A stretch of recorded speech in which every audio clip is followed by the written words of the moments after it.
Well, good afternoon, all you shiny happy people. How's it going? I just saw a little something on the news and I thought I might share it with you. I know this is my second news video in as many days, like 3 days. I really don't want to make a habit of just commenting on and reposting the news unless it's something that moves me personally. And the last one I did about the disabled veterans being arrested for peacefully protesting inside the Capitol, that one hits me personally because I'm a disabled veteran. This one here also hits me personally, and let's jump right to it. I know that some of you guys, you're busy people. The only time that you get to see the news is after work, before bed, and there's so much to see, and it's so negative, you might not even make it this far. That's where I come in. It would appear, and this is according to Forbes, if you can't trust them, who can you trust? It would appear as though the Trump administration has reclassified medical marijuana as a less dangerous drug. Oh my God, this is going to open so many doors. But unfortunately, podheads, you just became this much less cool, or this less cool, or a smaller amount of cool, or something. You get. It's no longer cool to be a pothead, is what I'm saying. Was it ever? I thought so.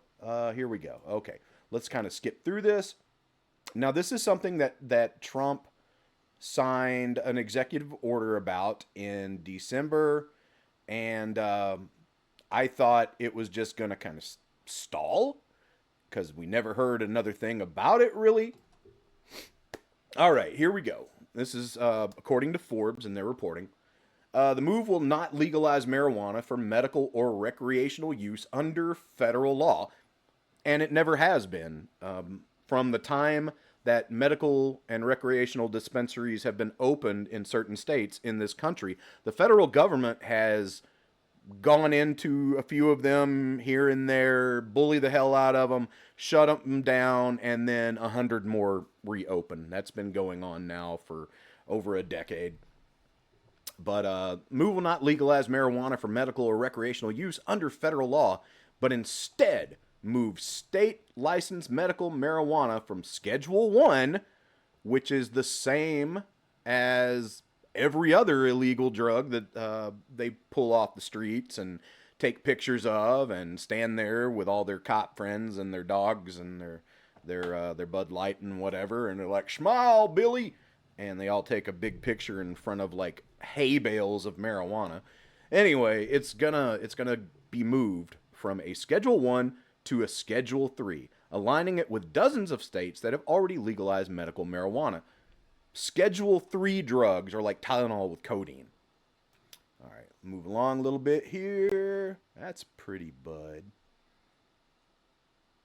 Okay, now Todd Blanche is pointing at us. Probably Cash Patel said, "Hey, which of these guys do you want to perform oral on?" And he said, "Me." He pointed right at me. Thanks, man. Appreciate it. Schedule 3 drugs have a moderate to low potential for physical and psychological dependence. I don't know so much about that. Marijuana, not a type of drug that's going to give you withdrawals or get you addicted. However, if you do have an addictive personality as a person, it doesn't matter what it is you're doing. You're going to be addicted to it. Let's see. And include anabolic steroids, ketamine, and products with less than 90 milligrams of codeine, such as Tylenol with codeine, according to the DEA. So now, marijuana causes autism. I see. Those aren't Brussels sprouts. Marijuana is still illegal on the federal level because of federal laws. Interstate marijuana commerce is still illegal, although penalties for violating federal marijuana laws may be less severe because of the drug's Schedule 3 status. Reuters reported that. Let's give credit where credit is due. No, those are not Brussels sprouts. I'd eat Brussels sprouts more often if they were. Okay, wow, that's pretty generic. The cannabis shop. Jared Seiberg previously wrote, the most likely outcome is the status quo with states as the primary regulator of medical and recreational cannabis, though these markets would still be in violation of federal law and still at risk of a crackdown if a president at some point decides to act.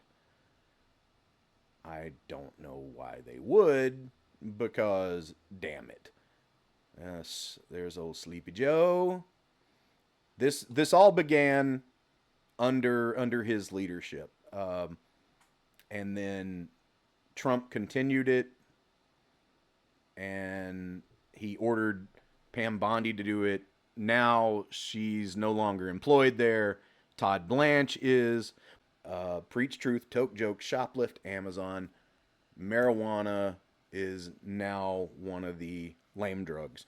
And if you have a problem with that, then I will give you all a P.O. box later that you can send yours to.